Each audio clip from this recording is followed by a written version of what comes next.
c'était pas tellement pour entrer dans la vie active. C'était parce que j'avais rencontré quelqu'un. C'est pour être avec lui que j'ai arrêté mes études. Je préférais vivre avec un garçon qu'avec mes parents. Alors, dès que ça se présentait, j'ai sauté sur l'occasion.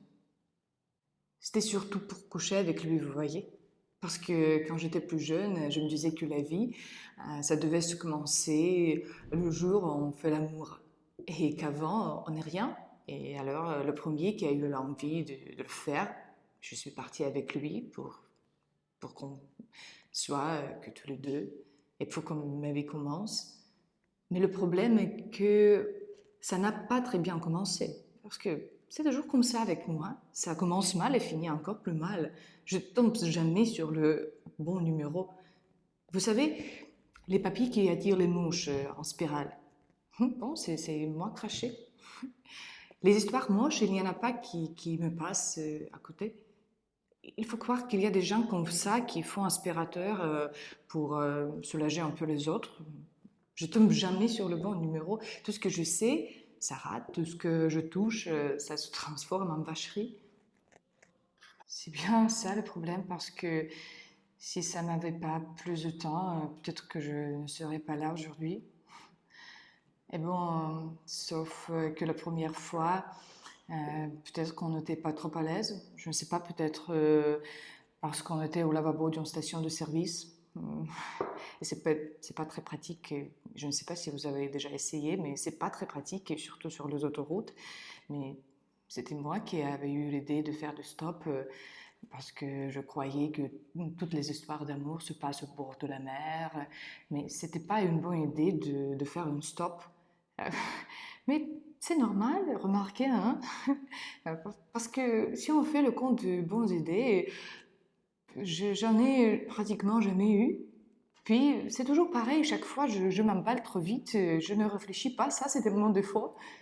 Heureusement que quelqu'un m'a ramassé parce que sinon j'aurais été capable de me jeter sous un camion, sur autre chose. Je ne peux pas vous dire son nom parce que c'est un homme marié, un psychologue.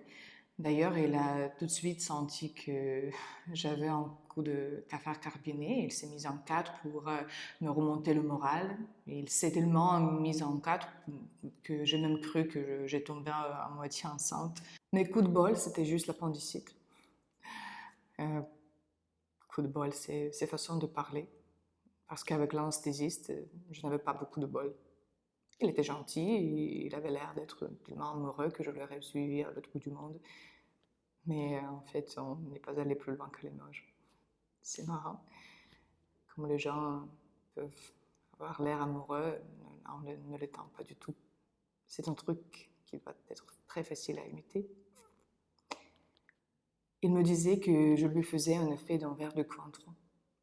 Et le Cointreau, il a dû s'enlacer très vite parce qu'il est sorti téléphoner et il n'est jamais revenu. On était au restaurant et je ne savais pas qu'il y avait une sortie par derrière.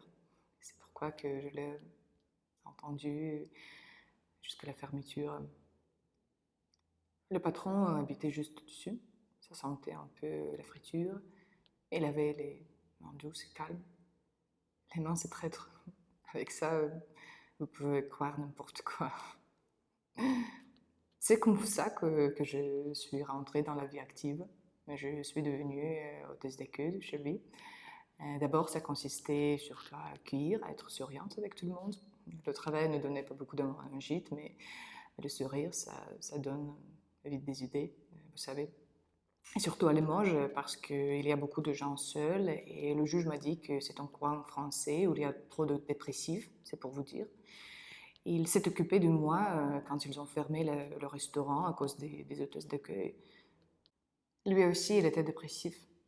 Mais c'est pareil, il ne s'est pas occupé de moi pour longtemps, même pas un quart d'heure, dans une chambre d'hôtel, sans oreiller, sans télé, sans rideau. Remarquez, il n'avait pas mauvais fond.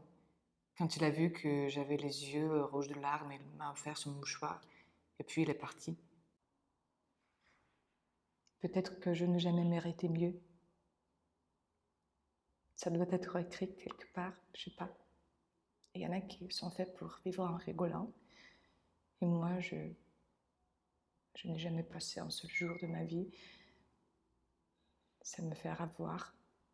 Tout ce qu'on m'a promis, j'ai toujours cru, mais je n'ai réussi à rien, ni à servir à quelque chose, ni à compter pour quelqu'un, ni à être heureuse, ni à être vraiment malheureuse.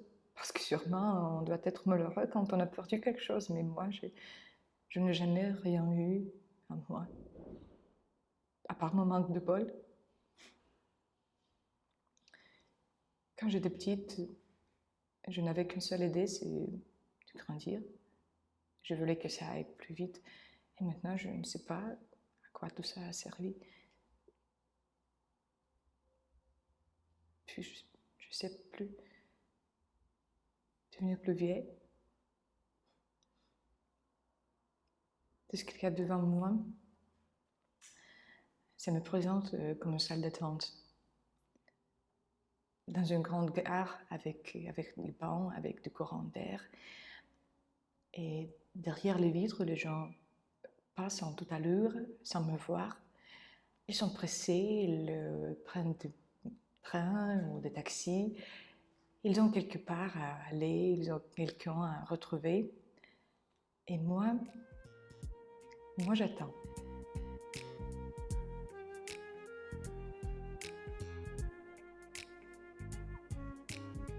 J'attends qu'il m'arrive quelque chose.